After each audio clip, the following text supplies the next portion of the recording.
Sabe aquela sensação de que o dinheiro simplesmente some, mesmo com um bom salário? Pois é. Nos próximos minutinhos, a gente vai desvendar um erro que trava a vida financeira de muita gente. E o melhor, vamos ver como virar esse jogo com um único hábito, sem precisar de planilha complicada nenhuma. Então, bora lá?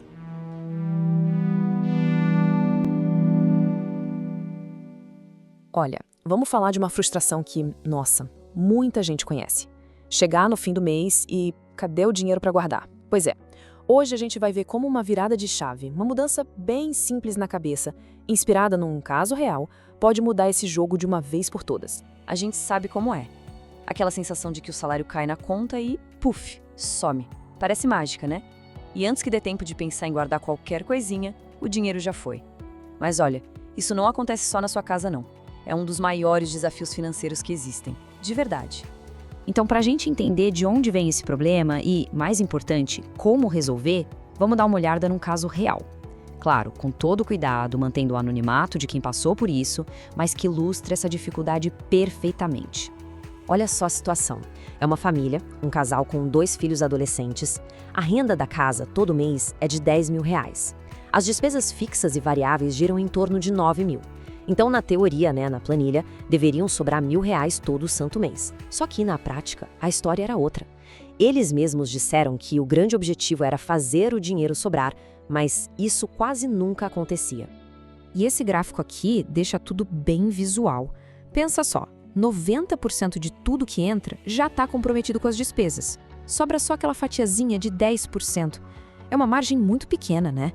Qualquer coisinha fora do planejado, um imprevisto bobo, já era. Leva tudo embora. E aqui tá o pulo do gato. Ou melhor, o erro. O foco total deles e de muita gente era esse. Preciso fazer o dinheiro sobrar. Ou seja, a estratégia era ir pagando as contas, controlando os gastos aqui e ali e torcer para que no fim do mês sobrasse alguma coisa. É uma postura totalmente reativa, sabe? A poupança fica dependendo da sorte, do que resta. E na maioria das vezes a gente sabe, não resta nada. Bom, e aí veio o diagnóstico. O consultor que atendeu a família sacou na hora qual era o erro. E é uma armadilha de pensamento, sabe? Super comum e muito, mas muito fácil de cair. E aqui vem a grande sacada. O problema principal não era nem o valor das despesas em si. Era a ordem das coisas. A sequência estava toda errada. Pensa bem, o dinheiro entrava, saía se pagando tudo e todo mundo, e só lá no final, se sobrasse, é que se pensava em guardar. A poupança era a última da fila. Essa comparação aqui é perfeita para entender a virada de chave. De um lado, a abordagem que a maioria usa.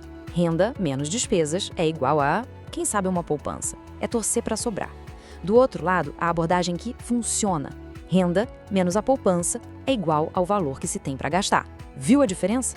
A poupança vira uma prioridade, uma conta fixa. A lógica se inverte. A gente não guarda o que sobra, a gente gasta o que sobra depois de guardar. Beleza, então vamos mergulhar nessa mudança de mentalidade. E ela começa com um exercício de imaginação bem simples, mas que faz toda a diferença. Essa foi a analogia que o consultor usou e ela é genial. Imagina o seguinte, o chefe chama para uma conversa e dá uma notícia ruim. O salário foi reduzido. O que a gente faria? Reclamaria, ficaria chateado? Claro. Mas no fim do dia, a gente se adaptaria, não teria escolha, cortaria daqui, ajustaria dali e aprenderia a viver com o novo valor. A grande pergunta é, se a gente faz isso quando é obrigado, por que não fazer por conta própria, mas a nosso favor? Então o ponto-chave é esse. Isso não é um corte de salário, não é uma punição. Pelo contrário, é uma escolha de se pagar primeiro. É tratar a pessoa mais importante da nossa vida financeira, que é o nosso eu do futuro, com a prioridade que ela merece. E essa mudança de mentalidade leva direto para um plano de ação super simples com 3 passos que dá para começar a aplicar hoje mesmo. O plano é bem prático, olha só. Primeiro passo, definir um valor fixo. Quanto dá para guardar todo mês de forma realista. Segundo, e esse é o mais importante de todos, transferir imediatamente. O salário caiu na conta na mesma hora. Esse valor já vai para uma conta separada. Nem deixa ele esquentar na conta principal. E o terceiro passo, viveu com o que sobrou. O desafio muda. Agora, o orçamento do mês é o que restou depois de se pagar. E pode acreditar, a gente se adapta. E para não ficar só na teoria, a gente precisa de um número para começar. Pode ser uma porcentagem, tipo 10% da renda, ou um valor fixo mesmo, como R$500. O mais importante é que seja um valor que funcione no começo, sabe? Algo que seja um pouquinho desafiador, mas que não vá sufocar.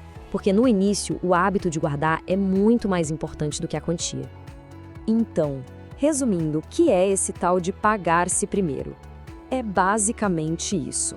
Tratar a poupança e os investimentos como se fosse um boleto, uma conta obrigatória, a mais importante de todas, que tem que ser paga antes de qualquer outra coisa no mês. Agora, um alerta importante. Porque, claro, quando o dinheiro começa a juntar, a gente fica animado e quer acelerar as coisas, né? Mas o consultor deixou um aviso bem sério sobre alguns atalhos perigosos que a gente precisa evitar. No caso dessa família, surgiu a pergunta: será que vale a pena pegar um empréstimo para investir e ganhar mais rápido? E a resposta foi um sonoro não. Tentar pegar atalhos, tipo usar dívida para investir, que o pessoal chama de alavancagem, é um risco gigante, principalmente para quem está começando. Antes de qualquer coisa, a prioridade máxima, a âncora de segurança, tem que ser construir a reserva de emergência. Esses atalhos podem colocar todo o trabalho duro a perder. Ok, então vamos recapitular tudo isso e transformar em um próximo passo bem concreto. Para começar, já! O plano de ação é simples, são 3 coisas. Primeiro, escolha o seu número. Segundo, automatize a transferência, deixa no automático para não ter que pensar. E terceiro, ajuste os gastos e viva com o que restou. É esse ciclo que, aos poucos, constrói a tranquilidade financeira. E só para reforçar, pessoal, este conteúdo todo é educativo, tá? Não é um aconselhamento financeiro individual. Cada caso é um caso. Então é sempre bom analisar o que faz sentido para sua própria realidade. Para fechar, fica essa pergunta aí, uma provocação, no bom sentido. A mudança de verdade começa com o primeiro passo.